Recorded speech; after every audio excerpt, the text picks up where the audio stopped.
they can ride them scooters. You know, I thought it was gonna be over with them the motor scooters because I seen one way down by Edgerec. It was like parked on the corner of 56. Leaning I'm to like, the side. now, how did that get from downtown? Yeah. So who gonna ride that from Turley back? Nobody. I don't even know how it really works. Did you ever ride one? No.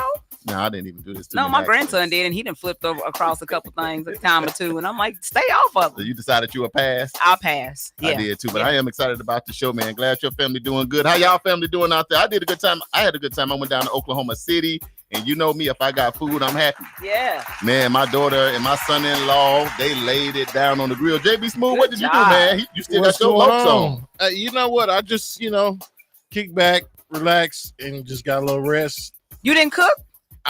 We cooked a little something. We did a little something on the grill. It wasn't nothing major. Nothing not major. like a whole spread or nothing. See, I didn't even get to grill because I had grandkids, and so I made lasagna. So it's like that ain't really. Lasagna is always good too. Yeah, but I did lasagna, and I think I make the best lasagna though. I feel bad because I should. Do we need to have a lasagna cook? Probably so. Because I don't think you can make. Okay. You throw down. All right, it's a challenge. Too? I'm a beast in the kitchen. Period. So, okay. I mean, and let me tell y'all something. Oh yeah, lasagna. You want me to taste it?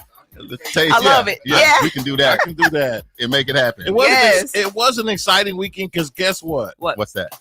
Lil Wayne announced the Hot Boys reunion is official November 2nd at Louisiana Fest. Really? Turk, BG, Lil Wayne, and Juvenile back together for the first time in over 25 years. Oh, that's huge, man. That is a huge deal. That's big. They better put Tulsa on that list. The Hot Boys, Cash Money Records, big boys. Yeah, they're gonna be right on time for the Bayou Classic. You know that's in November. They leave for the Classic and come to Tulsa. They just announced it yesterday. Tickets went on sale. So if you are a Hot Boy fan or a Cash Money fan, go check out Louisiana Fest. It's the official Hot Boys reunion.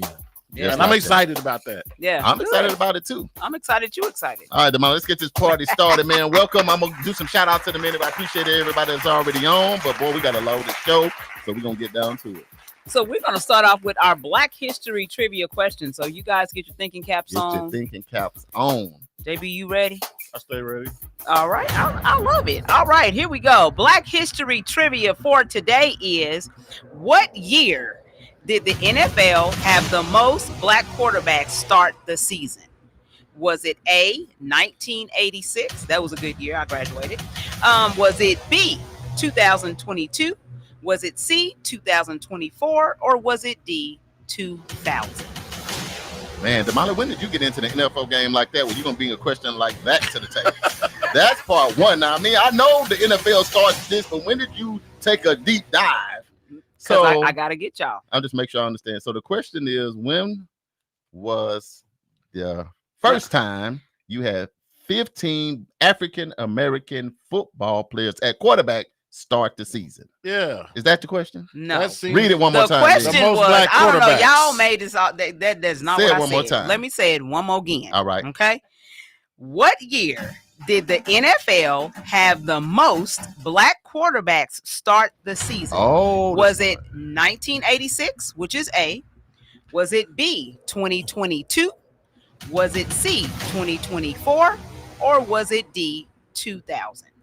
JB Smooth, what you got? I'm gonna go to the comments and see what they talking about. Welcome to the show. Look, I'm gonna be honest. Like, I know it ain't 86. So I'm gonna say like 2000 or 22. I'm gonna say 2000. I'm gonna go with 2000 on this one. JB said 2000 D 2000. I'm thinking. I'm doing my math when hip hop started taking over. Man, hold on, JB. Let him know he stay on hip hop. That you know he a DJ. He stay in the space. I'm just saying the culture of just taking over everything. No, he stay in the space. You say 24. 2024.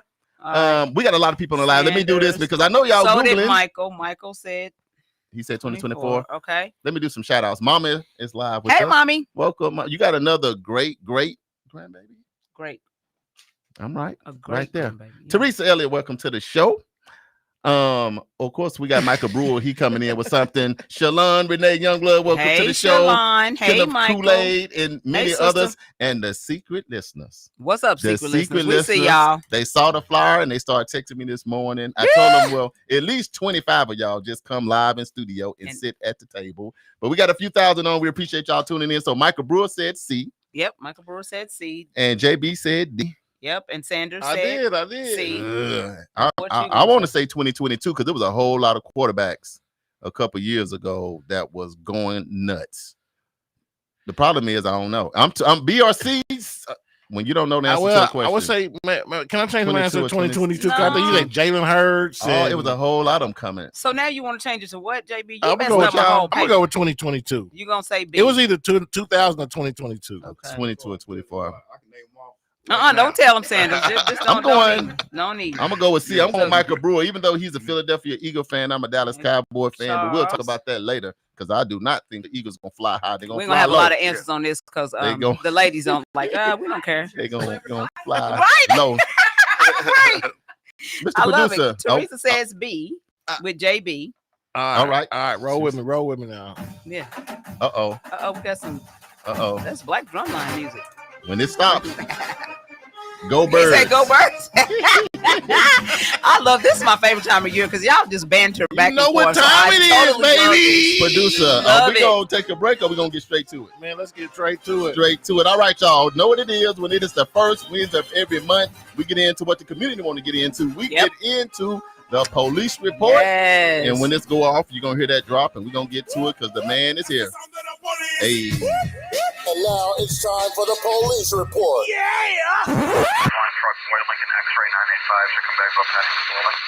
The police report on news you can use with TPD officer and Lieutenant DeLorean Sanders. Bro, this car wreck. We need to talk about this. Can we get a new drop? Like just that piece. Nope, that drop is what made him legendary. That's The why crash? he got the hottest show in the city. Oh wow. Because everybody started getting in their car trying to figure out where the crash happened. And when they stopped there at KBOB, Right. they realized it's not a crash, it's a party. Yeah. They got it going was a on. draw. Going down. Lieutenant Sanders, welcome to the show, man. How you feeling? I'm doing good. How you doing? Man, I'm doing good. Good. You hear the cowboy ringing. What are you? Are you a fan of any NFL team? You know I'm a Cowboy Cowboys fan. fan. I'm a Cowboy Cowboy. every day. JB, put your camera on him. JB just don't never forget. If he remember the camera, man, we're gonna be still the top show in the city. So you a Cowboy fan? Always. Always. Yeah. Yeah, And die do not like the 49ers. Oh. Don't deal. You gonna put that out I there got right some quick. friends Yeah. that's some 49er fans. And I They don't would like be- Pittsburgh Steelers because they used to make me cry when I was Oh. a young kid because they used to beat Dallas in the Super Bowl. But you got to give it up. I So they do. used to beat Dallas in the Super Bowl. He's still You salty. do have to respect Mike Tomlin and everything he's I done for that respect team, that, being but I don't one like of the that. longest running black Still ain't gonna coaches in the NFL. I love it. I respect a lot of people I don't like. Right. Ain't no holds barred on football Right. season. Like, Man. so So Lieutenant Sanders, school is back in session, man. Is things settling down, picking up? Football season is coming back online. What's up? You know what? Schools in Tulsa been pretty good. Been pretty Good. smooth. You know, students been acting right and then had All City. I went to that. It was a good smooth and who won transition. All City? Well, McLean? BTW That would be won. no. They The Booker T. Washington Look, Hornets. but You better ask somebody. they had to come back. He couldn't even say it. No, He said it wouldn't even come out. nope. It didn't come out of his chest. It didn't come from his Y'all heart. don't do my school. He did not say it. That was Y'all better all his stop head. He just giving information. I'm just giving information. So Booker T won. And did. Booker T got a pretty good team. How they look though? I don't know. I wasn't at the game. I just saw it man, on the highlights. They're pretty good. They got to do some work. Yeah. They not. I don't see them as a state JB, give champion Lieutenant team. Sanders the camera. We just got a new coach. Yeah, and they got to build that program Yeah. back up for the state champions. 5A level. Yeah. I don't think they're gonna make state. Yeah. They may make the playoffs, but Right. other than that, See, I haven't seen. I didn't get to watch the game, but Dan Bitson, shout out to Dan He's a Bitson. good He coach, but actually he's got some is, work to do. He got some my work to do. classmate. Yes. Yeah. Well, how's McLean looking this year? well, Clayton's looking good for the level they're in. They just got to keep their players going and motivated. I think they got a good chance to make playoffs too. Is What Willie, level- is Willie, what Willie grade Ponder they still the They coach are over 4A. there? They 4A. They yes. 4A. Willie still coaching now? Now Willie Ponder went to Jinx, but Oh, wow. they retained one of their coach that was there last year. He's a pretty good coach, and I just can't think of his name right now. But Mhm. yes, I know his name, but I can't think of it right Hey, now. what high school? I see Muskogee. They said Muskogee beat Let's go Booker T. Ruffers. Yeah, they did. Muskogee got a good team, Ooh. outstanding team. You don't want them Ruffers to come to town. They rough you up. Yeah. Yeah. They won a state championship last year. Yeah. Yeah. Teresa's representing that too. Miss Ernestine Broom is on. She is Hey, Miss Brown. fitting back in royalty. That's our mom. We love her. We always have to give her an applaud. We got to load the show. Y'all start clicking share right now. If you don't know where it is, just look at your little thing. You see the little arrow, click that and hit post because we're gonna get into some news you can definitely use. Go ahead, Lieutenant Yeah, Sanders. I want to. We got one guest listener that works with me is Quentin Howe. He's Quentin? yeah, he works with me. Welcome to the show, Quentin Howe. What's Welcome happening? to the show. I see him. I see him right there. All right, Damali, what we gonna get in today? It's a big day. It's the police report. What we gonna jump into on today? So today we're just going to talk a little bit about, I don't know if you guys know, but Oklahoma for years, for probably a decade or more, has been number one in incarceration of its citizens in the state. We have incarcerated, and I found this one, and I thought this was interesting, and I'm going to read it from here. It says that in Oklahoma, hold on, JB, what is your phone doing, bro? Nothing Oh, at all. But it says in Oklahoma that we incarcerate 905 people per 100,000 residents. Oklahoma locks up a higher percentage of its people than any independent democratic country on earth. Man, Lieutenant Sanders, now, Ain't that sad? I just think that's really sad. the ticket is you have been with TPS what for 25 years, 30 years? Which one? TPD. Claim at the same time. But TPD, how long have you been? 28 years going on 29. 28 years Wow. going on 29. So when you have a stat like that we incarcerate more people in Tulsa than anywhere in the world, as an officer, what do you think about that? How do you process that? Well, I think I process it as I don't think it's a good thing that we have to put so many people in prison. I think that it's not only through police departments, through our system, our justice system, Yeah. Oh, and okay. And a lot of things that they do to get people put in prison, and lots of time, a lot of reason why a lot of people go to prison because they just don't have the money to get bonded out of jail or anything like that, and they have to use public defenders, and sometimes they take deals and just to get out of it, even if they may not know how to did it or it might have been close to them, did the crime, right? Just to get out of here, I'm gonna go ahead and take these 5 years, or stuff like that. I don't think it's a good thing, but I know that we do need prisons. But we got a lot of private prisons here in Oklahoma, and so when you have private prisons, you got people.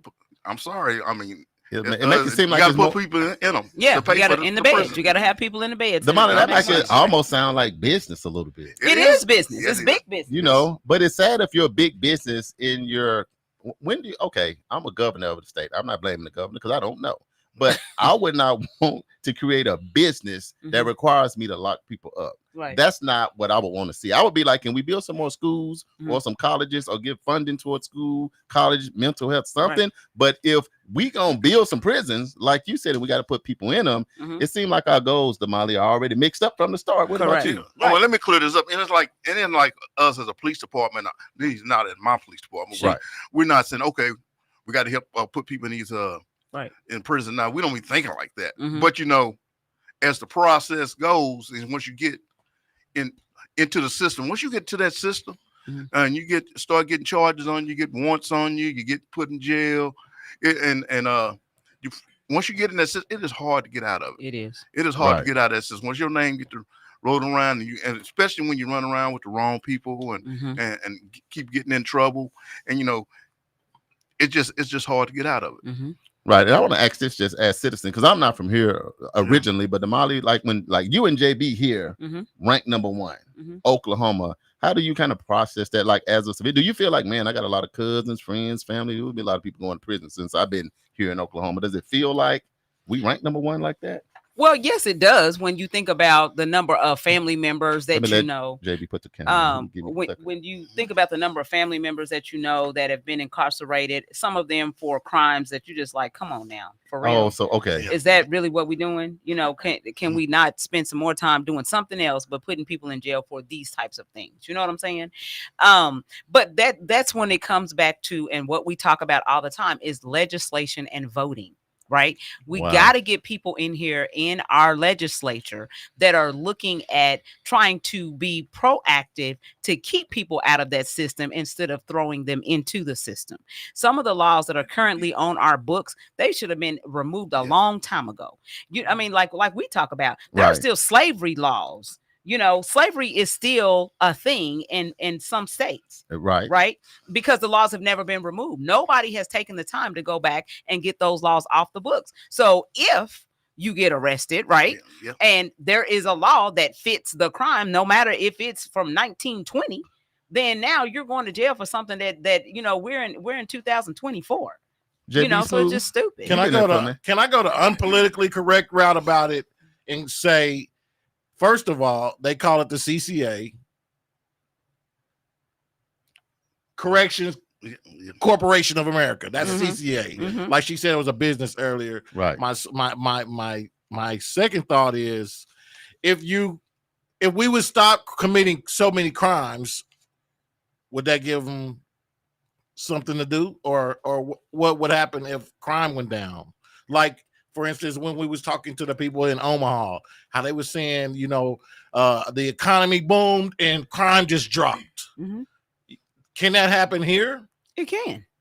I mean, I think at the end of the day, Damali said it best. It's going to always boil down to the law. I think it's going to be law and your discretion that you use, because I think a lot of times, and I'm going to ask you this, Lieutenant Sanders, when it comes down to arrests and things like that, like how much discretion does a police officer have that could maybe keep somebody from going down that path? I mean, there's a lot of discretion that we have. If you commit a crime, an obvious crime that we can't just look away from it. Right. But it's some things that you can look at that may not be a crime, but you almost get there. That as an officer, you can work with that person, try not to get them put in jail or get locked up in prisons and stuff like that.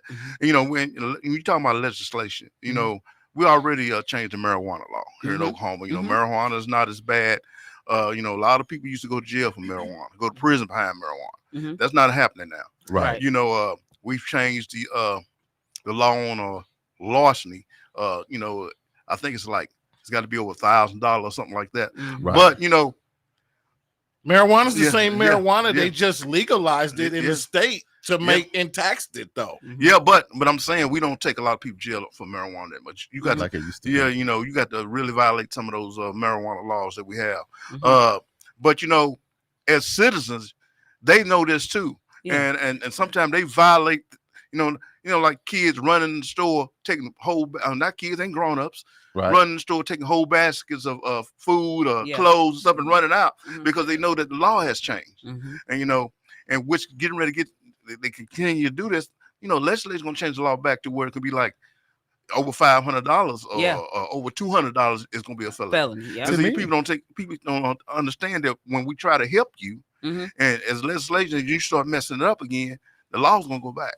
Yeah, my thought too, and that's why I love that you come here, man. You've been coming here for 4 years, Lieutenant Sanders. One thing, thank you for that. Yeah. But two, when we think about community policing, and you're in the community, and especially imagine how many kids you've watched growing up. You've been a police officer for 28 years. Right. So does some of your discretion, maybe from you and some of your colleagues, does it come from, I've been knowing this kid since he was 5. I know this kid, mama, I know this kid's grandparent.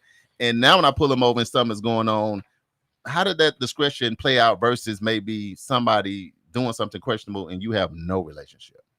Well, I know I like going to Greenwood, jazz festivals. I like to go down to the cook-off. I like to do all this stuff. You can't walk around citizens that you live amongst. I live in Tulsa, and treat people bad as a police officer. Right. So I always, I've always treated people fairly. Now, when you mess up, I let you know about it and I deal with it. But I've had people come to me in barbershops before and say, "Man, I was sorry. I'm sorry about how I acted that night. I was just mad about this. I'm sorry." And I don't forgot who this person is. Oh, you don't forgot? Yeah, I don't forgot I dealt with this person. Right. And they come up to me and apologize. They realized they was out of line. Yeah, yes. And when you people walk around and you see people that you say that I knew when they was young, I used to get on them about stuff, catch them doing stuff, and really, when you living in your community, yes, you arrest people and you take people to jail, but you also do a lot of lecturing. Yeah. You do a lot of chastising with your mouth. You be like, hey, you know, dog, I know your uncle. I know your you played on my football team. Why you acting like this? And you know, why you got that McLean jersey on out here acting? Why you got that Booker T jersey on out here acting up? You know, your coach know what you was acting like that with that jersey on. Right. You know, It's that real. kind of stuff we do, you know, in the community. It's not even that you're playing favorites. It's that you want to see them have a chance to. Before it gets too bad. Yeah. I had kids, you know, I had athletes. I said, you acting like this, you know, doggone, they are trying to recruit you right now. Yeah. Right. Yeah. Now why you over at this basketball game acting like this? Man, why you running around with them? You know, you getting ready to go to this college to that college. You know, that's kind of stuff. But when they get grown, they see you again. I done had grown people that went to prison and got out, or just they say they hate police officers and firemen and all this. Now they police officers. Now they security guards. You know, now they on the fire department. And then man, you really cared about us. I had the grown men tell me that you really cared about us, didn't you? I'm like, of course. I told y'all, man, when I be talking to y'all, you know we care about y'all. Y'all think we joking. You know, I got kids walking to me right now. If I have some candy in my car with my window down, or coach, can I have? They call me coach. Coach, can I have that? Right. Reach my police car and get the chips. Get the candy. And start eating them while they actually yeah. See, but Lieutenant Sons, what we love about you, that is relationships, because a lot of people know that we have a youth and family fun center, and for the entire 12 years, Lieutenant Sanders would just show up. And I'll be honest, when he first came, all the kids disappeared. The police, get down, run for your life. But then he come in, he played with the kids, he read with the kids, he laugh and talk with the kids. Then now when he come in, they run up to him. They want to take a hug. They want to take a picture. And that's the difference between community police and just being a police officer. And I want to go to the live feed because Teresa, your sister too, said had a question or a comment. We want to kind of speak to that. She says governors, senators, and city councilors need to revamp some of these old laws and give them term limits, not lifetime positions. Yeah. What you think about that? That's kind of deep. Well, you know, when you look at some of those laws, like some of these traffic laws that we have, you know, a lot of times before we can deal with it, we can have probable cause. And I mean, basically, you know, your tag light out, that's a probable cause for me to stop you. You know, it's a little small stuff like that. You know, you cross the street. We don't do that much no more. You don't cross the street at the corner, and you cross in the middle of the street. We tell you that you're jaywalking and all that kind of. That's just a probable cause, so I can talk to you.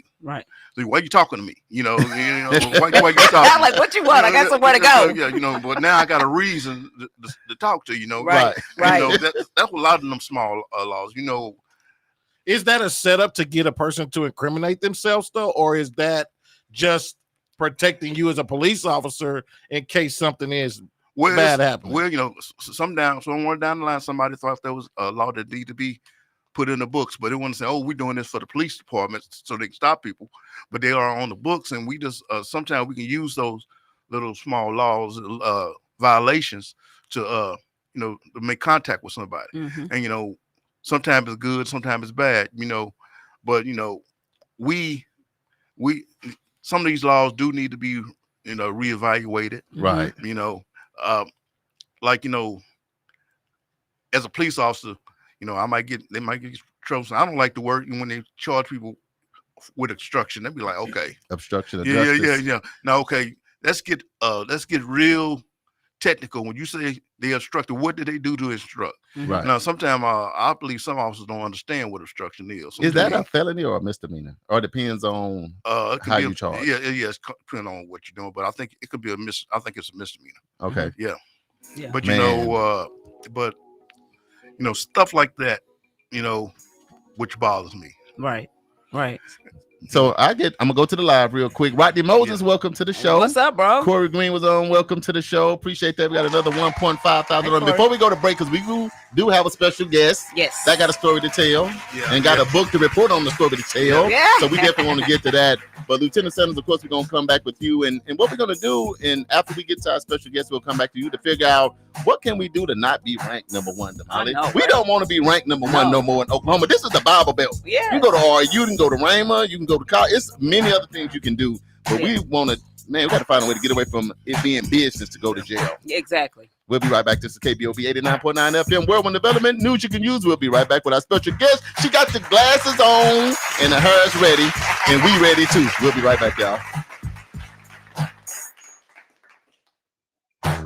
EduRec is a youth and family fun center located at 5424 North Madison Avenue in Tulsa, Oklahoma. At EduRec, we offer a host of activities for children and families of the Tulsa community at little to no cost.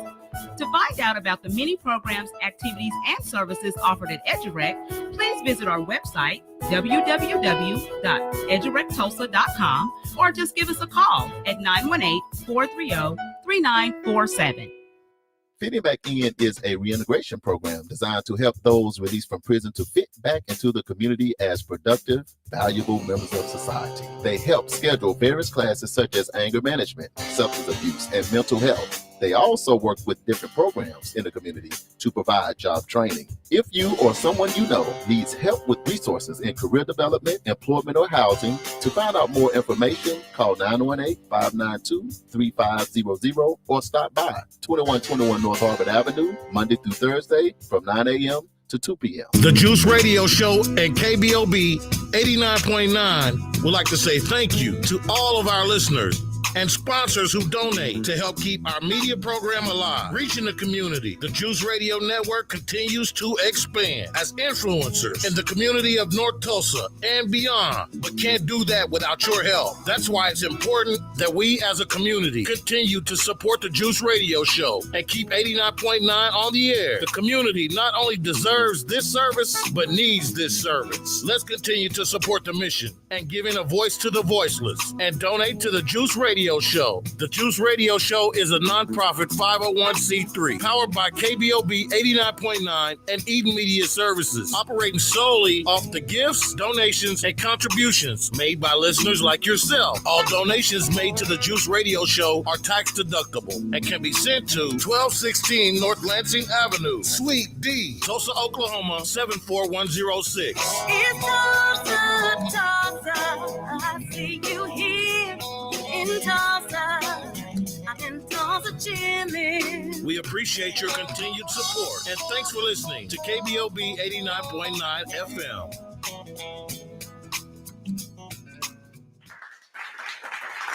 This is News You Can Use right here on KBOB 89.9 FM, and we are back. We are back. And so we actually have an additional guest in the studio today with us. And, you know, she is going to bring a wealth of information because she's been on the other side.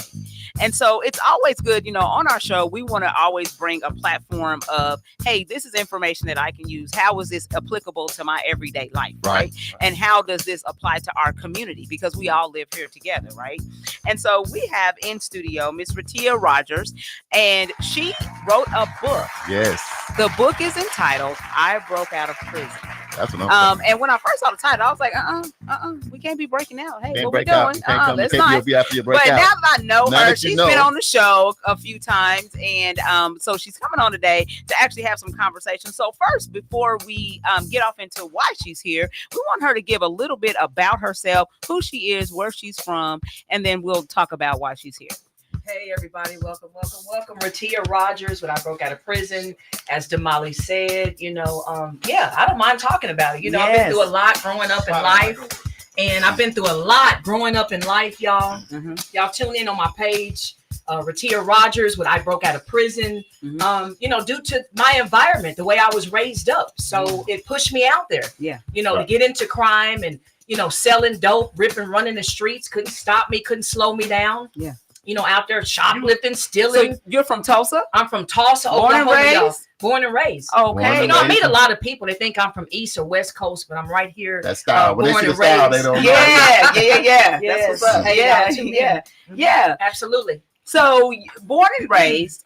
So what side of town did you live on? North side. North side. South side. Okay. Stayed on the east side a little bit, but mainly the north side. Yeah, North Tulsa. Yes. What schools did you go to? I remember, you know, I didn't make it far with education, but I do remember going to John Burroughs. I went to Cleveland, John Burroughs Elementary, Cleveland Middle School.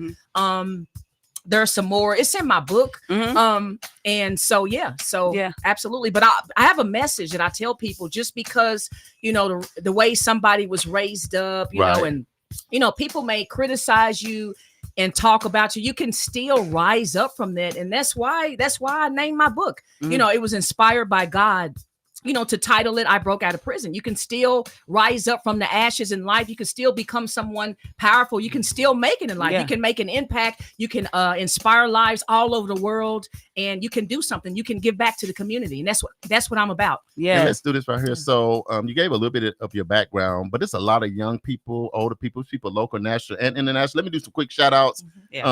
Arthur Johnson, Mr. Energizer, after J-Bone Lounge, he tuning in from Arkansas. Welcome to the old Howard Jones said he checking in. Welcome. Vincent Carson, he said he's happy to be in the building. So we making it happen. So back to your story, a young person, a young girl that may be in Tulsa, man, growing up trying to make it, man, dealing with different things that are going on.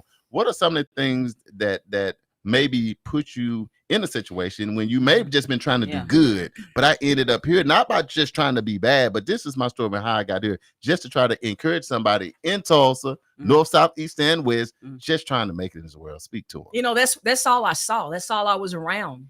You know, the older people, you know, family, friends, you know, that's all I saw. That's all I was raised up around was, you know, things that was corrupt and out there getting into things. And me, I just took it, you know, to a whole nother level. You know, everybody's different. Right. And a lot that did play in my life was my dad. My dad had ended up getting into some trouble and got served a 40-year sentence in prison. Wow. So he was gone from us. It's not just me, but I talk about me because it's my story. There's other siblings, you know, cousins, family members and all, you know, but you know, so that played a major role in my life, not having my dad there. And you know, but I do want to give a shout out to my parents. I love y'all. Angel McBee, Raymond Deaver. You know, they did the best they can, and they're doing just fine. They're doing just fine today. You know, for those out there tuning in, absolutely. So So how many siblings do you have? I've got a big brother. I've got a sister up under me, and we have a baby sister. Okay, so it's 4 of you guys. And then I have another brother and sister, you know, that my dad had as well. Okay. So So let's do this. We got a lot of people tuning in. Y'all got to make sure you get the book, and we're gonna get to the book here in a second. But let's just say you rolling, you in Tulsa, you all around North Side, other places, you trying to make it at some time in life for all of us, man, it was a turning point. So even though I was seeing this and I was seeing that, man, my pops is gone and I got a few other challenges. But what was that, man, at this point when I go back and think about it? But this was my turning point where I started doing things that could land me incarcerated. What was that turning point for you? The turning point for me that would land me in prison. I didn't, you know, a lot of things was happening, you know, right before my eyes. I wasn't even paying attention. Right. You know, the store, you know, down the street from my grandparents, John and Mamie McBee, R&R, right on Cincinnati. And so I would go in there and steal. That's back when they had the arcade. And they used to sell the Polish sausages, the pickle, the sprinkle, put that just squeeze that cheese on there. Going in there, you know, stealing, you graduate from stealing and you go into robbery, you know. And so, like I said, you know, and then down the street in apartments, Morning Star. I lived in Comanche, you know, so I just go back. You know, and that's, like I said, that's all I saw. That's all I was raised around. And so that's what I had to deal with, you know, fighting and all of that, you know, getting kicked out of school. And, you know, a lot of things, you know, people bothered me first. And so then it was on. I mean, just straight up. Absolutely. That's when I saw the police out there by me the other day. I was going to ask you, Come on. I mean, all the stuff that you're going through, you know, I was walking around the cookout, you know, Greenwood cookout this week. Right. And she approached me saying, are you going to be out here all day? I said, there's a reason. Well, yeah, I'm out here strolling around. I mean, I'm going to be out all day, but I'll be out for most of the time. Then I said, to know that what she went through, to be able to walk up to me and ask and talk to a police officer. Right. You know, that's kind of, you know, real good. But so I want to ask you, what was your relationship with police officers back when you was getting in all that trouble? How do you feel? Well, my relationship with police is, it was bad. But the reason why I did walk up to you like I did was because some people knew me from way back then, you know, back in my bad days and stuff. And some women, they kept walking back and forth staring at me. You know, and so one of the girls, she was always okay with me. She looked and smiled and waved. But the other one, I had beat up her best friend. Oh, God. Yeah, So, laid a friend down. And so. I remember her. Yeah, real But bad. how long real ago bad. was this though? This was.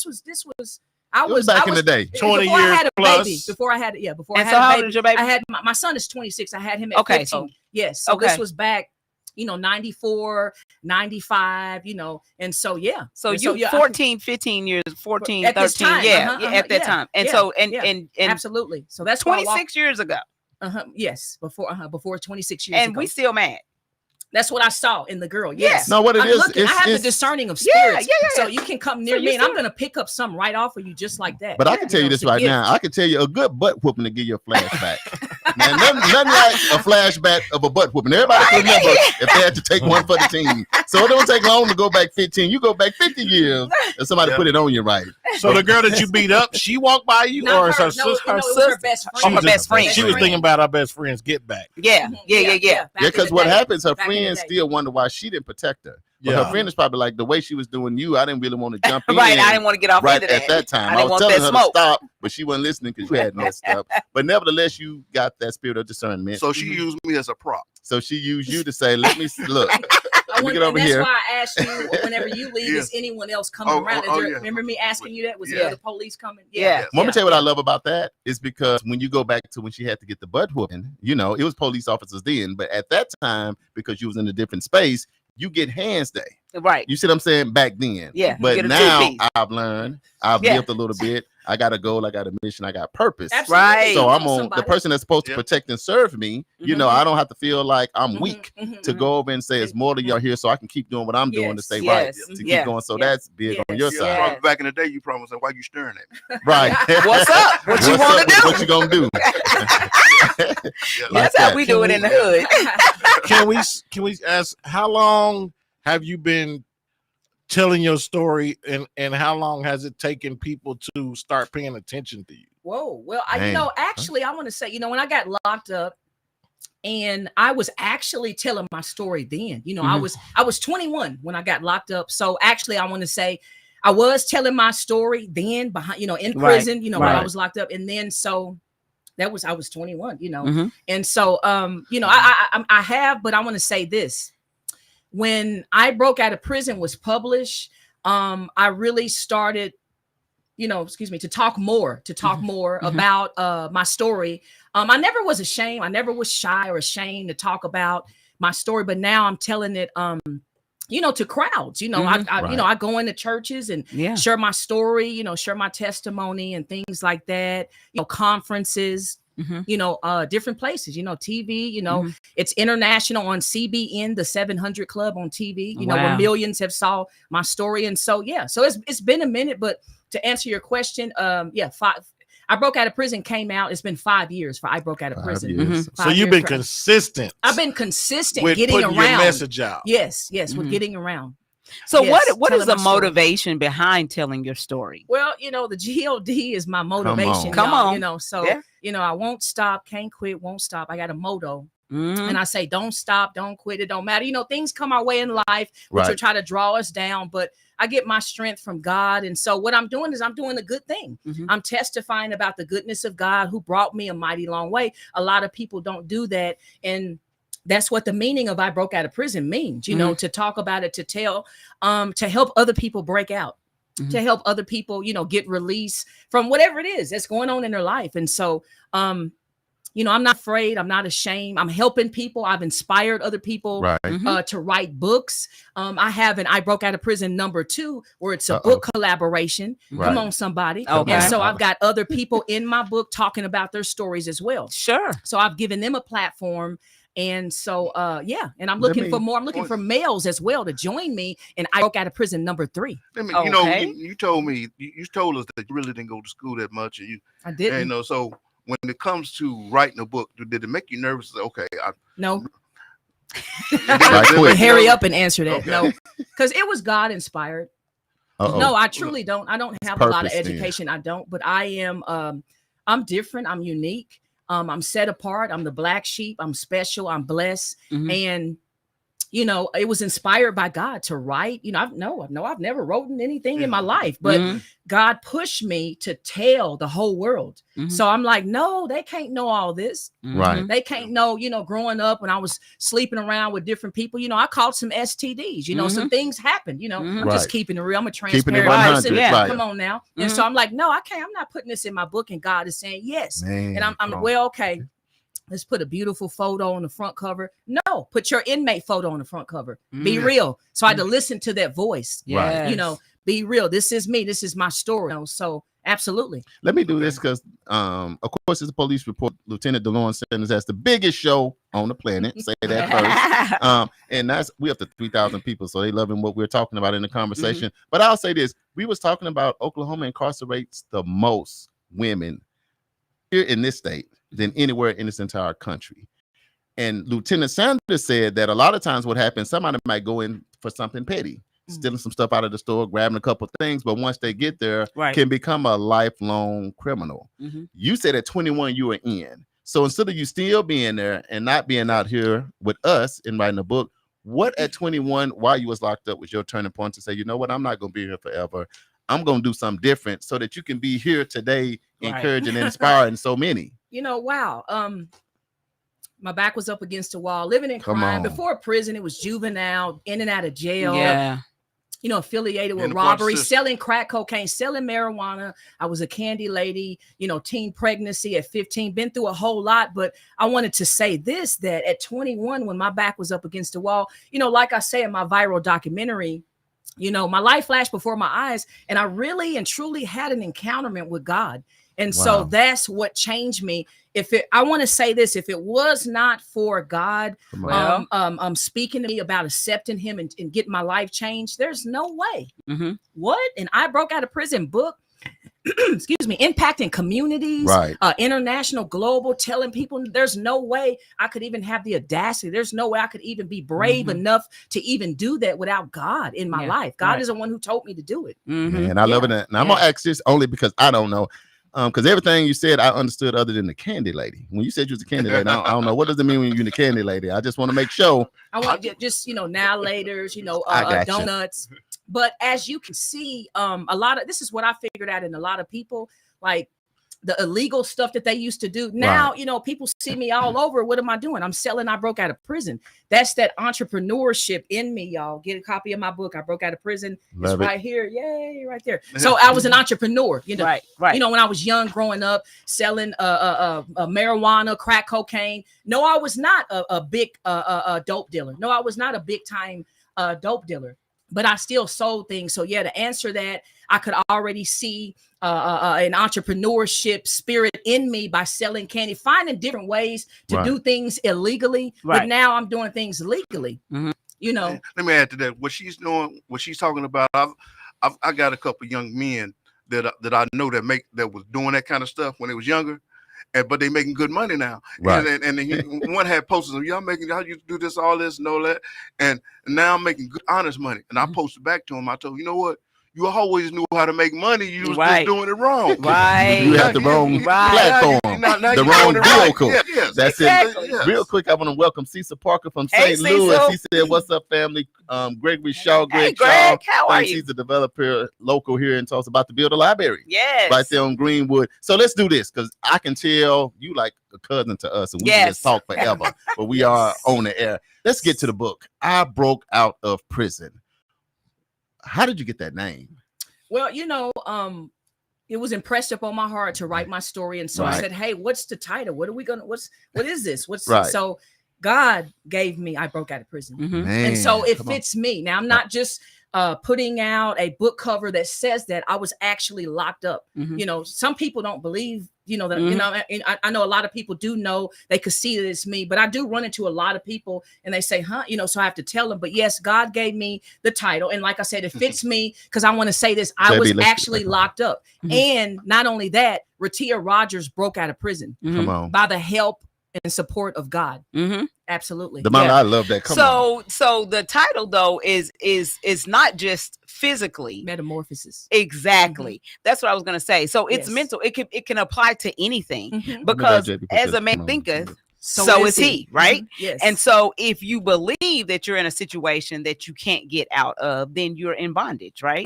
So that's what I got from the title, and that, from our conversations that we've had, throughout the time that I've known you, and so what I want to say to people is, this is something, yes, she actually was an inmate. Right. And so there are some experiences that she'll share about that, but it's really about the mind and how you see yourself, right? The mindset. Yes.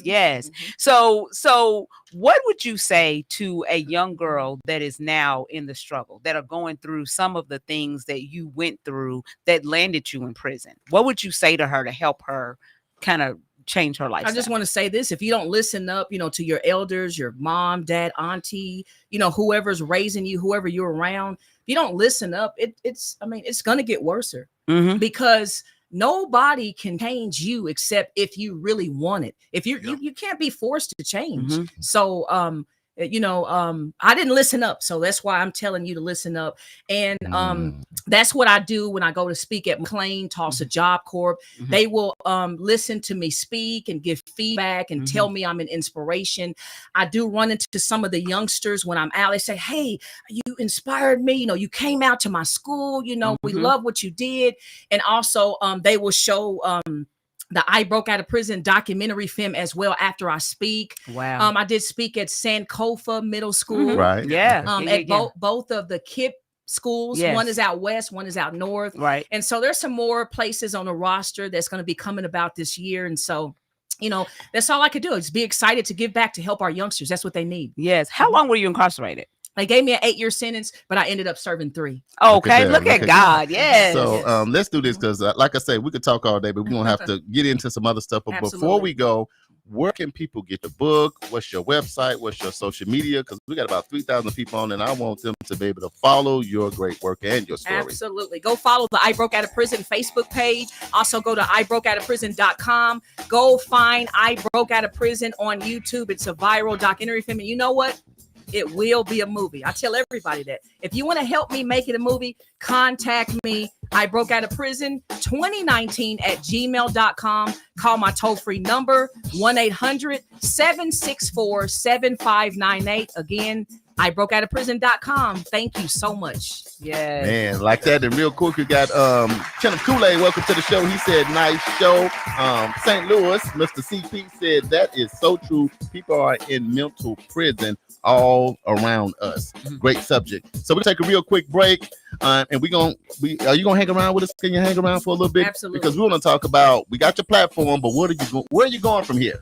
Where are you going from here? The vision for yourself as you go on down the road. We want to hear a little bit about that.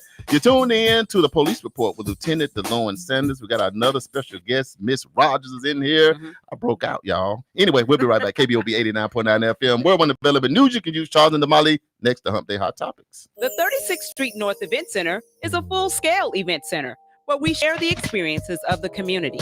At the event center, you can rent space for weddings, birthday parties, receptions, concerts, Greek events, quinceañeras, and much more. We also do custom decor, linen, and centerpieces. We're located at 1125 East 36th Street North. To book your next special event, business gathering, or community event, call us at 918-200-9046.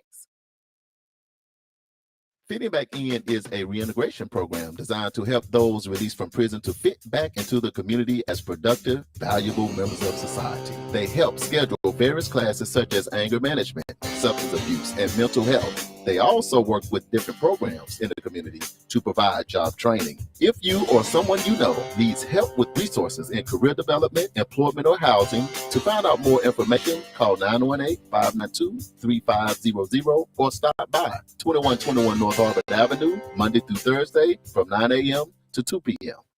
EduRec is a youth and family fun center located at 5424 North Madison Avenue in Tulsa, Oklahoma. At EduRec, we offer a host of activities for children and families of the Tulsa community at little to no cost. To find out about the many programs, activities, and services offered at EduRec, please visit our website, www.edurectulsa.com, or just give us a call at 918-430-3947.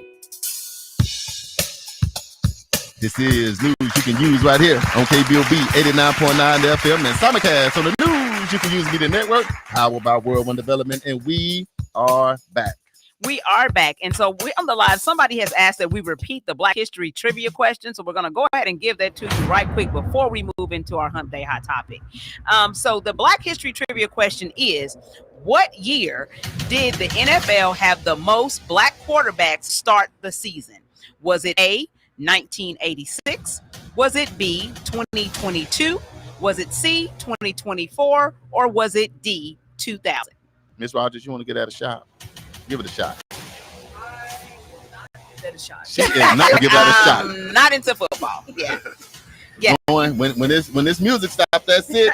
In 5, 4, 3, 2, 1. Like we do every week, it's time for our Hump Day Hot, extra hot with Cheetos. Yeah. No topic. hot fries? No hot fries? No. You don't even Okay, know somebody said C. Who's that? Greg Shaw said C. Before we go into the Hump Day Hot Topics, can we just stop for a moment and give a shout out to about 10 or 11 people? I just want to give this list out: Johnny Tallbear, Ron Williamson, Jeffrey Pierce, Robert Miller, Arvin McGee, Curtis McCarty, Timothy Durham, Dennis Fritz, and Cedric Courtney. These were all people that were wrongfully convicted of crimes and have been exonerated, spent a lot of years in prison in Oklahoma. So we just want to give them a shout out to all those people. And you know how instrumental NYCU News You Can Use, KBOB, was in helping push the initiative for Julius Jones. Yeah. Julius Jones, yeah. And having his sentence commuted to life rather than death. Right. So just shout out to all those people. Yeah. We want to do that real quick before we move along. Ladies and gentlemen, All new KBOB 89.9 FM, Black on Black Community Radio. And now it's time for the Hump Day Hot Topics with Charles and Damali. hey, guess what day it is? Hump Day! Hump Day! It's Hump Day! Hey, Mike. It's Hump Day Hot Topics on News You Can Use. Mike. Just like that. Greg Shaw said, 2024 C15 black quarterback starters. Thank you, Greg. I got you down, brother. All right. So check this out. You guys know that last Tuesday, we were actually voting right here in Tulsa, Oklahoma. We were voting for a mayor, as well as all 9 of our city council seats were up for re-election. Right. A few of those seats we had in city council, 3 of them, right? In city council, they actually are going to have a runoff. To November. So they go to the November election, but also our mayor's race. Man. That was a really tough race, right? Right. And so our mayor's race ended up in a runoff that's going to take place, and it ended up being a runoff between the female candidate, Miss Karen Keith, as well as the Representative Monroe Nichols, who is running for mayor as well. So it's going to be a runoff between those two. However, we got a monkey wrench in the program. It's a little controversy. Little controversy. We're going to break it right here on News You Can Use. So Brent Van Norman, yeah, who was also one of the candidates that was running, and he came up in 3rd place. So when you have this election, if you don't get 50% plus 1, right, then you have to have a runoff. And so what happened was the runoff goes between the top 2 candidates. Right. So it ended up being Monroe Nichols, who was the number 1 candidate, because he ended up having 18,729 votes. Man. Karen Keith, so that's 33% of all of the votes that were cast. Karen Keith ended up having 18,457 votes, which gave her 32% of all of the votes that were cast. And Brent Van Norman ended up being number 3 with 18,000. I can't remember what his number is. 18,004 something. He lost by 500. Yeah. So Brent Van Norman said, no, we want to recount. Now, I think what happened the night when it happened, he seemed defeated. And like he wasn't thinking about a recount. Seemed defeated? Yeah, he seemed defeated, but they had a good race. Right, I they just want did. to say, and I'm gonna tell you something else that I thought about. And I don't try to make everything black and white when a lot of times things are just black and white. Right. But when you think about it, was 3 white males one white female and one brother. And the brother, for the first time in history, got the most votes ever out of a mayor race ever. And so when you think in Tulsa, 3 white men, they didn't make it, and it really supposed to be down to Karen Keith and Monroe Nichols. What does that say about Tulsa? Are we looking at something different? Are we trying to do something different? What you think, Lieutenant Sanders? And everybody didn't vote. Yeah, everybody didn't vote. And You're you know, right. everybody's gonna show up for that president vote. Exactly. The numbers gonna go way up. Yeah. So it's different. It's history making. Ms. Rogers, you want to weigh in on that? Actually, I would go ahead and pass that. You gonna pass on that? Yes. Okay. So, Damali, what do you think? You know, what you think about it? Because this is I think that it's time for Tulsa to do something different. I mean, we've been marching to the same drum beat for a long time, with the same families kind of controlling what happens in our city. Right. And so I think that for Representative Monroe Nichols, let me put respect on his name because he already has held an office, right? But for him to actually come and the message that he's speaking is kind of breathing new life into what and giving possibility to what our community could look like. Because the thing that we talk about all the time is that, you know, we want somebody who's going to like bridge the divide and kind of start bringing community together instead of always doing things that separates us and keeps us apart. And to me, it sounds like Monroe Nichols is that type of candidate, you know, and apparently, you know, for those that voted, they thought so too. Look, I looked at their debate. What about the people that did vote for Van Norman? He got 17,000 plus votes in less than 60 days. I mean, he got 18,019 votes. Does that say something for the people that voted for him that say, oh, they got a voice too? I mean, or no, they do have a voice, but at the end of the day, if you have 6 candidates, you know, it's gonna still come down to, you know, you gotta dwindle it down. Everybody can't win, right? Is it gonna split up, you know, the party? I mean, the way people vote.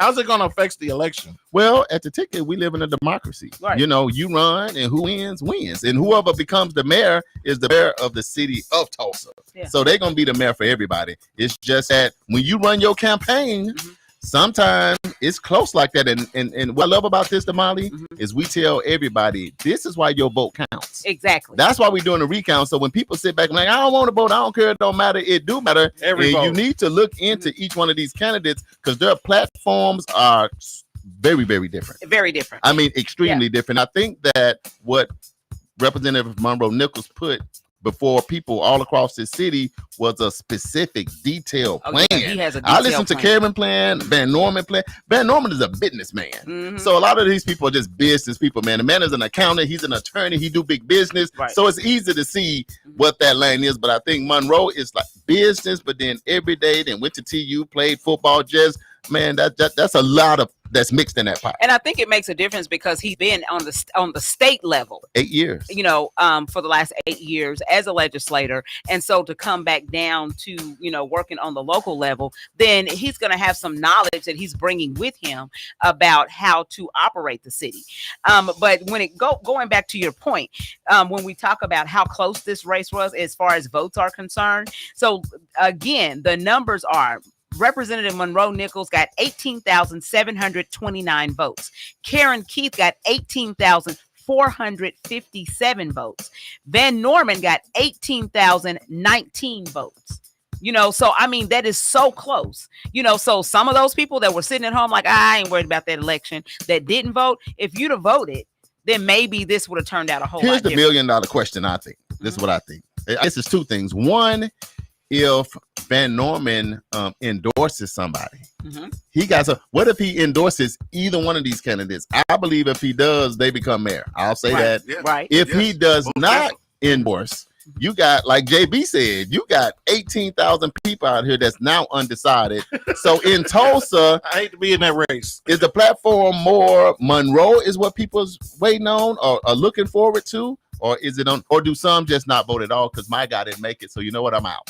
Well, but I think you go back to because at the end of the day, you still need to pick someone. So I'm not saying I don't know what these people are going to do, but what I'm saying is you still need to pick someone. So at that point, then that's when you go back to the drawing board and educate yourself.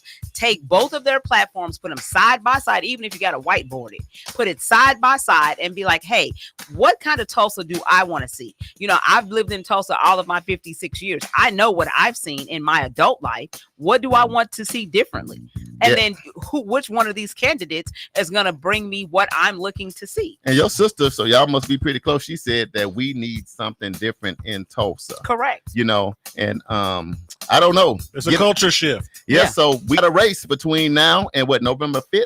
Yeah, so this is what's getting ready to happen. Okay. So the Tulsa County Election Board, they got their petition for a manual recount on August the 30th from Van Norman's camp. He actually paid, so Brent Van Norman actually paid $12,600 for the recount. Wow. He had to. Yes, and because the candidates have to pay $600 per every 3,000 votes. Oh my goodness. But he balling though. He balling, so he can do that. Now that part didn't hurt him. Now I must admit that. But part. check this out. Taxpayers. That means everybody sitting at this table and everybody that's in this city that's listening to the sound of my voice. We pay for the staffing to recount the votes. So they're estimating that it's going to take 40 to 60 people to do the recount. It's going to take several days.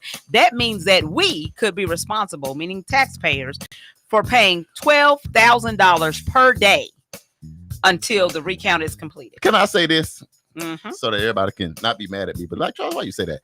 But I was watching it and the numbers were so close because Van Norman was coming and I'm sitting there looking because I was at a watch party. I'm not going to tell you where I was at the place that had the best food. Don't judge me because I voted. But anyway, I was looking how Van Norman was coming and in my mind, it seemed like, this is my mind. It seemed like everybody was thinking Karen Keith just had the baton. I'm just going to say that's how I felt in Tulsa when I went around. Everybody was saying, you know, the way Tulsa is, it's the next one up. It's a good old boy system or a good old girl system or whatever. She got next. She was on TV for 30 years. She was county commissioner, all of that. But when it started looking like it was going to be Van Norman and Monroe Nichols, because it's like her vote stopped and he was coming. And I must admit, man, it seemed like time was ticking forever for that last precinct to come in. It was. I'm like, oh, somebody at the back door. I mean, because everything coming in fast, Lieutenant Sanders, and all of a sudden it seemed like it was an hour because whoever got that last precinct was going to determine who was going to be in the runoff. And I'm thinking from everywhere I've been, people close to me that were saying, no, Karen Keith got this. It's going to be a landslide. I know they was eating their fingernails off because I'm thinking, now she's not even going to be in the runoff. Right. Damali, was you thinking that was just me by myself? No. At one point, I was thinking, oh my God, Karen Keith is going to be out. She's going to be out altogether. Yeah. And I was thinking, man, what is... So in my mind, it makes me think, what is really going on in Tulsa when people are getting out the vote? Like what Lieutenant DeLon Sanders said, is now that it's going to be, along with the presidential race, it's going to be so many more people out voting. Oh, yeah, for sure. Yes. I think that this is my 2 cents, and you give your 2 cents. I think Monroe Nichols will benefit from, even though Karen Keith is a Democrat, she don't really seem like a Democrat. That's just me. But I think that Monroe may benefit from Kamala Harris and Tim's momentum, because the momentum is we want to do something different. Right. And I think that when normally I'd be thinking, oh, it's going to go this way. But with all these young voters coming out and with this Kamala Harris movement, if he on that train a little bit, I think he can get there. What are your thoughts? I think he definitely has a strong chance. Now I'm not telling y'all who to vote for. Don't say I said that. Madison Sanders, welcome to the show. That's my daughter. Yeah. Hey. Madison. Okay. So you my niece. What's going on, niece? Let me tell you something. My numbers went from 1.5 to 3,000 with Miss Rogers. Yeah. She's chilling right now, y'all. Yeah. She said I'm gonna hear about my book because I broke out. Yeah. Hey, Charles while we on the show, the job that I have, I'm neutral. Yeah. I can't say who I will vote for, and I will not influence nobody on who to vote for. Sure. Because of my job. Now, this is what we'll do on News You Can Use again, because I posted this on my LinkedIn. And I'm definitely not saying, because there's a lot of ground team out here that made sure people got out to vote. So I'm not saying that. Yeah. But what I am saying is 5.4 thousand people showed up on KBOB and on News You Can Use when he was on our show. And the councilwoman, Vanessa Harper, showed up on our show and she landslide. I'm just saying media is important. Radio is important. And you got to put a little respect on KBOB because the people that came through here got the most votes. I'm not saying I'm just saying, Damali, you see I see where you come. He just throw a stun out there. He just stun on them. Pop your collar. Go on ahead and pop your collar. What's the numbers on the votes again? Yes. What's the number on the votes? He Monroe Nichols actually got the most votes. I'm just saying 18,729 votes. I'm just saying if you got drop the mic. If you got 6,000 people on the live, it might not be hard to lean. Yeah. Because it was a photo finish. Right. It might not be hard to lean Yeah. with listening. And here's the ticket. Damali, how many text messages and emails were you and I getting, Facebook messages about who is Monroe Nichols? I really want to just hear his platform. Yep. Hundreds. Yes. So we didn't just do the show. Everybody was, I was like, you know what? We're not going to explain to you because we don't want to tell you who to vote for. We're going to invite everybody to come on. And he came on, and afterwards, I had 275 text messages saying, I like this brother. You know how it is when you're in the hood. He wasn't in state center no more. I like this dude. I like this brother. That's my man. Right. I'm just saying, make sure your voice is heard all the way around. So Teresa says downtown is popping out. It's a diverse community and they're having a blast. She said, my cousin Dorian Hill takes pictures of all events. It's amazing to me. So when we talk about, it's a new energy. It's a new energy. It's a new energy. But that's by design. That happened strategically. That didn't just happen because they shut everything down. They tore everything down and built it up to what you see today. I agree, but I still say that this new generation of kids, like my daughter, I got a 26-year-old daughter. Right. She is not concerned. And we know because we had her on the show. Remember, we did the show with the youngsters and we were listening to what their points of view were. Some of this stuff that people in our generation, and especially the generation ahead of us, they're not even remotely concerned about it at all, period. It was this Zero. young person. They had 7 young people that registered to vote in their family. They all voted for Monroe Nichols based on listening to the show. The kids listen to the show. Right. So it's important for some of y'all people out here, make sure your platform goes across the city. Because guess what? When you're the mayor, you're not just the mayor of the South Side.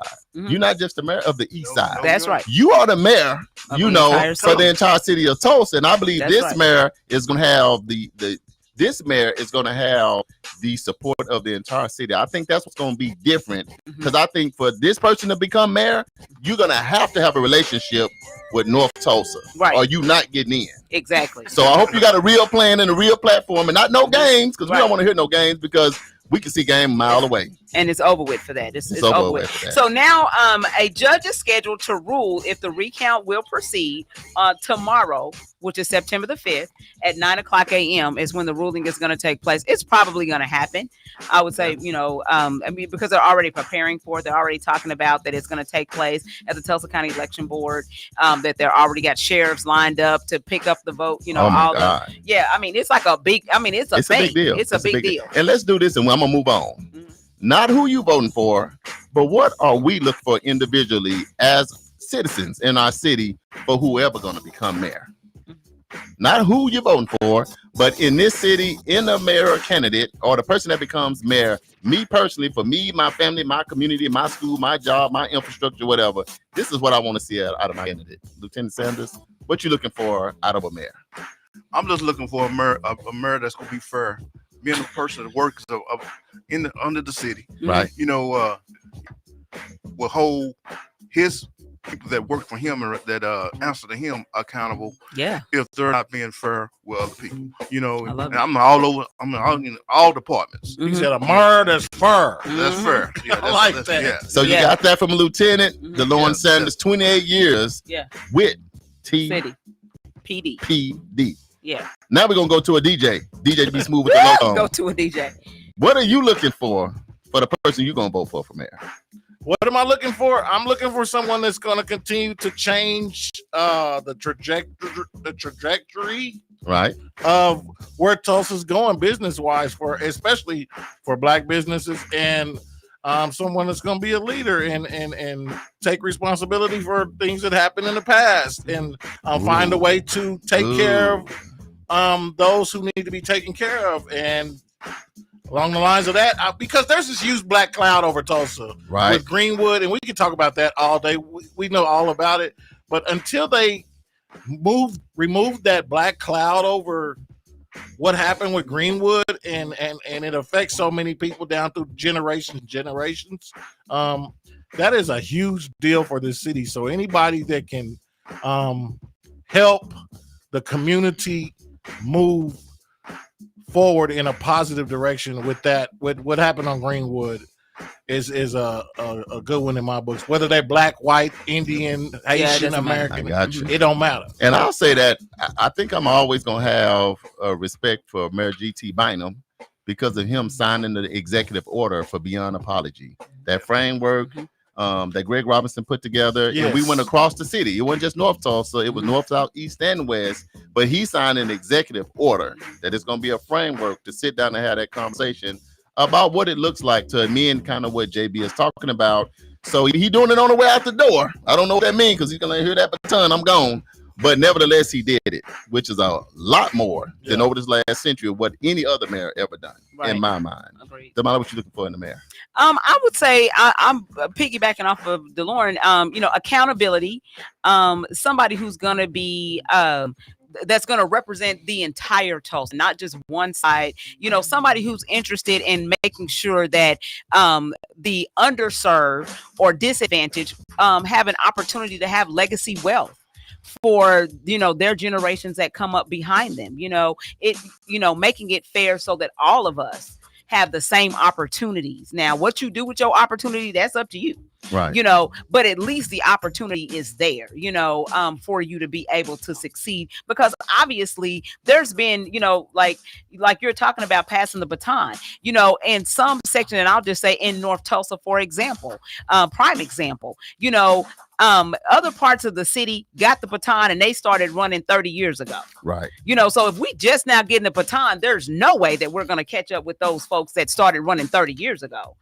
So there's got to be some type of way that we can actually advance the people who have been disadvantaged and underserved, so that they can at least get to where those folks started. You know what I'm saying? It might change the whole nation, though.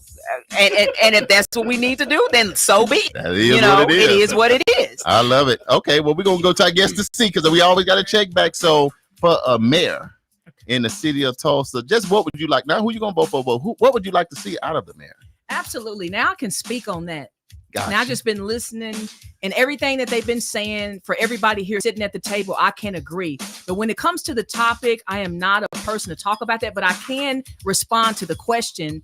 And the question for me is to my parents never taught us to be prejudiced or anything like that. So God is not a prejudiced person. He's for everybody. So I would hope and pray for someone that is God-fearing. So, that's good. And not to be up under peer pressure from those that are far from God in the office, that are peer pressuring the government, to do this and do that. But for someone that can hear from God, no matter what, no matter about the other powerful people in the office, but they can do exactly what they know they're supposed to do, from God. That's what I hope and I pray for. Yeah.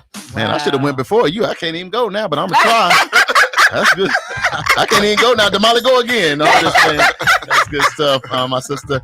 You know what? I would say obvious, I got to say God-fearing, because I agree, because God-fearing is accountability, and there's a lot of mayors and a lot of leaders in this country that are God-fearing, and to me, they make better decisions. Then I get a phone call in the middle of the night. Okay, Mayor, you said this yesterday, now you're saying something different. That's peer pressure. Right. And we don't want that. Right. Big thing that I'm understanding, Damali, as we travel all over the United States, is everybody is saying we go as Tulsa go. Absolutely. To me, that's a different responsibility. I'm hoping that the mayor that gets in the office is able to grasp that and what that means and say, wait a minute, this world is going to go as we go, and really pull that in, and maybe help with this homelessness. I don't know about y'all, but it seems like the homelessness, people all on top of bridges and all of that. And I'm like, what are we doing to just make sure people got basic stuff like shelter? Yeah. Education being at the bottom. How are we going to ever compete with anybody else when our education is at the bottom? Our topic today, I don't want to be ranked number one incarcerating men and women. Yeah, more than anywhere in the world. I don't want it to be a business in Tulsa when we the Bible Belt in Oklahoma incarcerating people. And I'm just hoping that every kid born in Tulsa has the opportunity to feel like they can make it. They have an opportunity, and they can just have the American dream just like everybody else. And I'm hopeful that what we're doing in Tulsa don't have to always be a reflection of what's going on at the White House. I feel like some of our governors and mayors, it's kind of whatever the presidents are doing, we just like following. When you the CEO of Tulsa, you can run your city. We vote you in. You can run your city the way that you want to. so that we have a better toss. And I'm gonna leave it right there because I know we got other stuff to get to. Teresa Elliott said, "Keep praying, Charles Lamont." I am. Sha-la-la-la, mama. Okay. Stop it. Okay, Damali, Get what him, we got next? sister. Get him, sister. Okay. So we're gonna go to our Black History trivia question. Uh-oh. We didn't gave you guys enough time to weigh in. I hope that you guys have shouted out your answer. I think I got everybody, but I may have skipped somebody. But if I did, I'm sorry. Let's get my to bad. it. But anyway, Black History trivia question: what year did the NFL have the most black quarterbacks start the season? Is it A, 1986, B, 2022, C, 2024, or D, 2000? Now, it looks like Kool-Aid, JB, and Teresa said B, which is 2022. Sanders said C, which is 2024. And so did Michael, Charles, and Greg. Shaw, yes. Let me see on the live, Mr. Energizer, going once, going twice. Welcome to the show, Miss Coista Bird, a.k.a. Coco. Welcome to the show. Wait a minute. Doreen Hill, welcome to the show. I'm sorry, y'all. Appreciate y'all tuning in with us. We got another. AJ said A. AJ, Mr. Energizer. Yeah. He's the ambassador for news you can use, reporting from the J-Bone Lounge, where he get down and he keep the bass in your face and pop it and drop it. And what he say?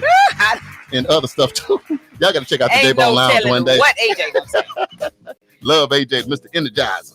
All right, y'all ready for the answer? We ready. Drum roll, please. The answer is C. Come on, y'all. 2024. I almost fell out of my chair, y'all. I'm back. I missed 4 weeks in a row. So after the Patriots named Jacoby Brissett, I said C. Didn't I say C? He did. Tell him again. Yeah, he did. Let's say it one more time. Do me like that. I said C. So Howard said B, but that ain't the right answer. I almost missed it. So let me see. After the Patriots named their quarterback as a starter for the opener game for Week 1, that set the NFL record at 15 black quarterbacks to start Week 1, which is the most ever since the NFL's inception. Black quarterbacks account for almost 47% of all starting jobs at the position. Man, don't get about that. The black players. Hey, that's another history thing. You know, yes. change the times. It was a day they say a black man couldn't be a quarterback. Oh, and it makes me go back to Doug Williams. Yes. Is it Doug Williams when he won the Super Bowl? Yes. And then, man, he was getting death threats, Damali's, and all kind of crazy stuff trying to win. It just shows the difference, many, many years later. Because that was in the 80s, right? Yeah. It was in the 80s. That was in the 80s. Yeah. So in 2024, over pretty much half of the starting quarterbacks, because it's about intelligence. Yes. So that's what you're dealing with. Because normally, JB, I'm going to switch your camera. Yeah. Because Damali got on the thing. I'm switching back and forth, man. I'm doing back and forth and forth. But anyway, that makes me feel good because a lot of times it's kind of like the leaders of men. Yep. And for whatever reason, a lot of times when they say the leaders of men, that can't be us. Right. So even in things like this, we just not making this history today, 2024. But I think that's big, Damali. That is big. That you got that many people because they are your quarterback is the leader of the men on that team. And that's why I had to make that a historical Thank you, Damali. Good job. Black History trivia question. Michael Brewer said, y'all, you ran into Eagles fan, Charles. See there? You see how you act? The trivia should have been who gonna win the Super Bowl this year. We'll figure that out. Cowboys will win every year since the 90s. We've been ready. We giving everybody else a chance because we got so many rings. It's time. It's time. We got that running back. We're gonna see. Yeah. Week 1 is this weekend. Yes. So come next week, we're gonna report. Not the who's Eagles, looking good. Not the Chiefs. It's gonna be here's the big thing that is going on. Pat Mahomes trying to go back to back. Yep. So they're 3-2, and that's never been done in history. Been done before. So I'm gonna say it on the live. My team I'm going with because of the running back we got. I'm going with the Cowboys. And then my runner-up is Pat Mahomes. So now I'm not on no bandwagon, Damali. Right. Who you going with? Who you going with? Oh, she said the Cowboys. Sanders, who you going with? Did I say the Cowboys? Oh, you didn't. Who did you say? But no, the Cowboys. You going with the Cowboys? I'll go with the Cowboys. Oh, pie then. Right. JB Smooth, you got on Lokes. Who you going with? You like a Steelers fan. With them stop Lokes playing on. with me. That's already a proven fact that we getting down through there. You go. Cowboys, man. The Cowboys? Don't even ask me that again. He do got a little. Don't even ask me that. Cowboy. He got an attitude. It's gonna be Dallas Cowboys against Kansas City. Man, Chiefs. so we got a whole table of only Cowboys. We can't even fuss with each other. But the Chiefs are going for Michael 4. AJ said the Seahawks. They're going for a 3-peat, like 3 in a row. Yeah. Like back. Michael Brewer said Eagles all day. Now let's get over here. Now I know Energizer going with the Seahawks. Yeah. What do you say? He said Seahawks. Seahawks. We know you going. Who?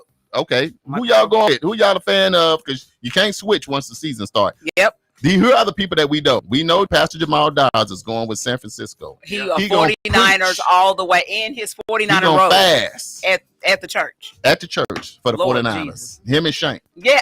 Him and Shank. Him and Shank. If ain't nobody else a fan. I don't know no other fans bigger for the San Francisco 49ers. Than Shank is always talking. I know, always. And Pastor Jamal Dawes. Yes. So, if you go to Friendship Church, you know what? But when he bring the horde and Junior. And Junior. Really? Junior 49ers. Junior 49ers to the year? Yes. All right, man. All right, man. We appreciate you. Okay, Damali, what we're going to do to All wrap right. this thing up? Upcoming events. We're going to hit these. We only got a few. And if you didn't send me your upcoming events, then you need to be on time. And for our guests, we're going to come back one more time for you to let you highlight where to follow all of your stuff. So Teresa said Packers. Yeah. And you, Mr. Lieutenant DeLawrence Sanders, is your show. Make sure you want to give 3 people 3 reasons or 3 nuggets on how to not go to prison. Yeah, we don't want you to do that. Okay, right, upcoming events. Here we go. 36th Street North Event Center has dates available if you're looking for a place to hold your wedding, birthday party, banquet, repast dinner, community event, etc. Give us a call at 918-200-9046 to reserve your spot. NABOT's Trade Partner and Subcontractor Summit is going to be happening on September the 10th at 6:00 p.m. at Rudisill Regional Library. They will discuss the scopes of work available to bid and the address any questions regarding the project or packages. For any questions, contact Nick Spillers at nick.spillers, SPILLERS at nabots.com. So real quick, Gregory Shaw, shout out to him. He sent me that. So you local minority contractors, yes, come to this meeting. That's why we announcing it on the radio. Now they're saying that it's not required but preferred. You know what that means to me? Get Show your up behind there and get your pockets in the seat. Early bird because get there's the some worm. information that you need, because we don't want y'all coming to us saying, hey, Charles and Damali, we ain't getting no contract. You know, they doing this and they doing that. No, show up at the meeting. And show up with all your stuff. Hey, if you want to ask me, if you got a little polo shirt with your company on, throw that on. Get your business cards. Go get a haircut. Get a little trim up. I'm not saying people don't know what to do. I'm just trying to say, you know what I'm talking about? I'm just trying to create a good Be vibe. presentable. Let's get these contracts. Yes. We trying to generate some generational wealth around here. Yes. All right. Lacey Park at 2134 North Madison Place is offering free finance classes September 17th from 6:00 p.m. to 7:00 p.m. So it's only an hour, and they're going to be talking about understanding credit and how to manage debt. How much does it cost? It's free. So nobody credit should be 500. Okay. Just come on over there for free. At least get your credit score up to 680. Okay. You can pre-register at tulsaparks.recdesk.com. Damali, we're gonna show up at all this stuff. What we gonna do? I'm going to the contractors meeting. We're gonna try. Because if y'all don't show up and y'all already a contractor, I'm gonna go buy me 2 dump trucks, give me a hard hat and 4 shovels. Right. And you're gonna get out there and Lieutenant grand opening. Damali, you'll be my assistant. Get it. I guess I'm gonna have to be your assistant. You got 2 dump trucks. And nobody gonna ride up. two dump trucks. Hey, and then we'll get JB here landscape or something. We Right, gonna get us a we gonna do contract. something. We ain't playing no game. Yeah. All right. 918 Day Festival is happening, celebrating Tulsa's art and culture downtown. It's happening September the 18th from 5:00 p.m. to 9:00 p.m. at 600 South Main. So to find out more information about it, go to downtowntulsa.com and figure out what all is going on down there. 918 Just like that. Day Festival. Okay. Birthdays. September the 8th, Stephen Wiley. Pastor Stephen Wiley has a birthday. Happy birthday. September 9th, your fraternity brother Chris Green has a birthday. Lufa. September 10th, Birthadius Bailey, Arlisha Walker, and State Representative AJ Pittman all have birthdays. That's the family right there. Happy birthday, y'all. Yes. So don't forget, you can if you want to reach out to us, you can reach out to us at any of our platforms. That is 36th Street North Event Center, EduRec Youth and Family Fun Center, World One Development, and Fitting Back In. Just like that. Well, before we go, I just want to say thank you so much to all of our listeners locally, nationally, and internationally. The thousands that's on now. We appreciate that. We do not take it for granted. I didn't know Teresa was a Packers fan, but I should have known because all she wears is that little bomber with the hat on. I just realized that, Teresa. Don't do much. It's all good. The Packers gonna be pretty good. All right, Lieutenant Sanders, this is your word. This is your show. The police report. Final thoughts for the people. Well, I'm gonna give you 3 things, to stay out of prison. One thing, you can help yourself by making sure you have, when you're driving your vehicle, have all your stuff registered, have your insurance, I like and, that. and check your cars out, make sure your lights working and all that kind of stuff. That's simple. Keep officers from making contact with you. And also, young people, realize who you're hanging out with. Understand everybody's not your friend. Everybody's not going to tell you to do the right thing. Yeah. And, I heard this joke before. If they say all you got to do, all y'all going to prison. So all you got to do. I love that. All you got to do. I heard that on the radio. What do you say to the statement? It's so famous. Everybody says it. You come to Oklahoma on vacation and leave on probation. Is that you? I mean, no, is that real? No. I ain't even never heard that. What was that? You never heard that? Who said that? Oh my God! Everybody, Everybody. People come from out of town. They always say, "Oh, I came to Oklahoma on vacation and left on probation." Well, you can't just blame all that on Oklahoma. Right. Okay. You must have been doing something. Where did you go? Sometimes people get trapped in certain situations. The question is, where are you going in Oklahoma? Going? Well, that's what they're telling you. That should be where you shouldn't go. If when you arrive, they say you come on vacation, you at the wrong vacation spot in Oklahoma. Okay. We got other places you can go. Don't go there. Right. Yes. Where they say that. Ask the local. Our other special guest, live in studio, Ms. Rogers. Give them the highlight one more time. I broke out of prison. IbrokeOutOfPrison.com. Go to YouTube. Watch the viral documentary film. Thank you.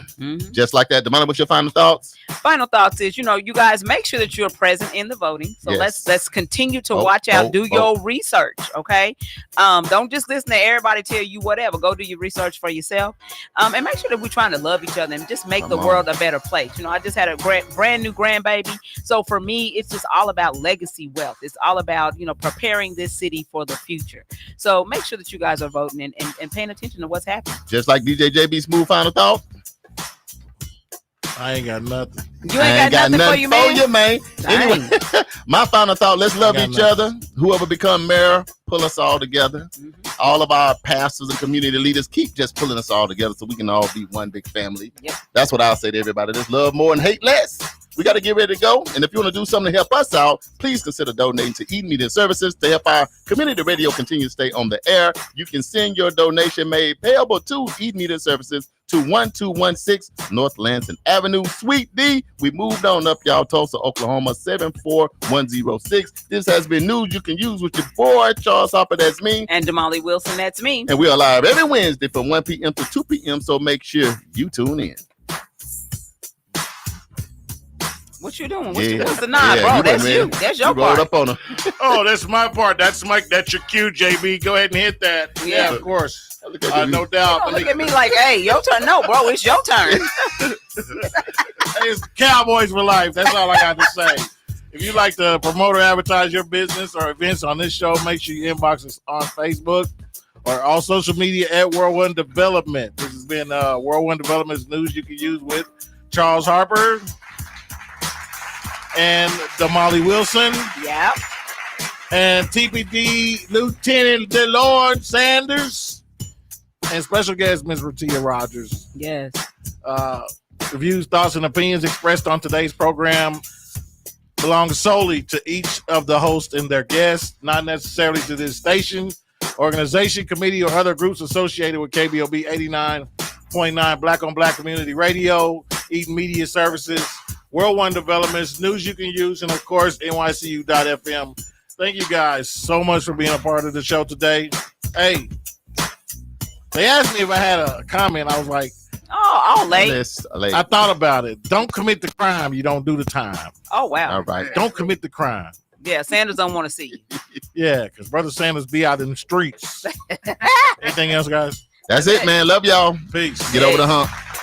Thank you, Ms. Rogers.